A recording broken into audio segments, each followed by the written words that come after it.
এখন অনেক জায়গায় এটাকে অনুসরণ করা হচ্ছে। আমাদের কাজটা হলো একটু জিনিসটাকে একটু অ্যাক্সেলারেট করা।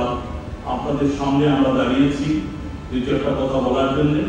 সর্বপ্রথম দুঃখজনকভাবে এটা বলতে চাই, সেটা হলো এই যে আমি নিজেও হাত দিয়ে দেখলাম আছি কিনা। গত কয়েক সপ্তাহ ধরে আমাদের মসজিদে আমাদের কিছু অভাবী ভাই বা বিপদগামী ভাই ভুল করে বা এই পথে আমাদের কাছে আসতে পারে, কারণ আমরা কয়েক লক্ষ টাকা মাসে সাহায্য করি এই মসজিদ থেকে বিভিন্ন কাজে। ওরা ওই ফান্ডে অসুস্থ রোগীদের, তারা আমাদের মোবাইল ফোনগুলো নিয়ে যাচ্ছে।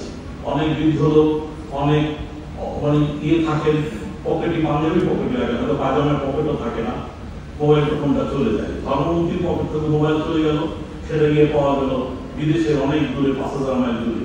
সুতরাং হয়তো আইফোন থাকলে যদি পিন নাম্বার থাকে তুলতেও পারবে না, হয়তো সে 1,000 টাকা বিক্রি করবে 1 লাখ টাকার ফোন 5,000 টাকা। এই জন্য অনুরোধ করছি, আমরা বিশেষ ব্যবস্থা আজকে রেখেছি, অনেক ইন্টেলিজেন্স অনেক আমাদের সহায়তা করছে, কয়েকদিন তো ধরেছিও আমরা। তারপর আপনারা সাবধান থাকবেন। নামাজের ক্ষেত্রে কোন অবস্থাতেই সিজদার জায়গা থেকে চোখ ঘোরানোর কথা নয়। আপনারা সবাই জানেন, শুধু একটি মত থাকতে ছাড়া। 1400 বছর আগে নবী আলাইহিস সালাম বলছেন, তোমার ভাই যাতে চোর না হয়, সুতরাং নামাজ পড়া অবস্থায় তোমার মালের দিকে চোখ যেতে পারবে। পয়েন্টিং ফ্রম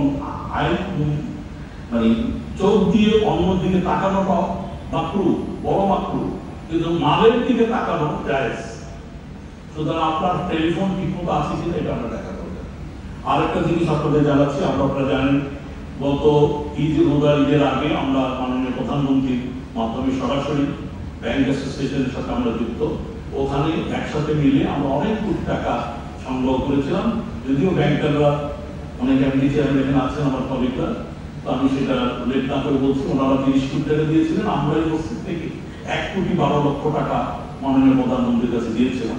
আমাদের কায়রো মিশন এবং আমাদের ভাই পররাষ্ট্র মন্ত্রণালয় থেকে এই টাকাটা বিশেষ ব্যবস্থাপনায় খাদ্য সামগ্রী ইয়েতে পৌঁছে দিয়েছেন আপনার গাজাতে। এরপরেও দেখা গেছে ঈদের দিনের পরও আমাদের এখানে অনেকগুলি টাকা, অনেক লক্ষ টাকা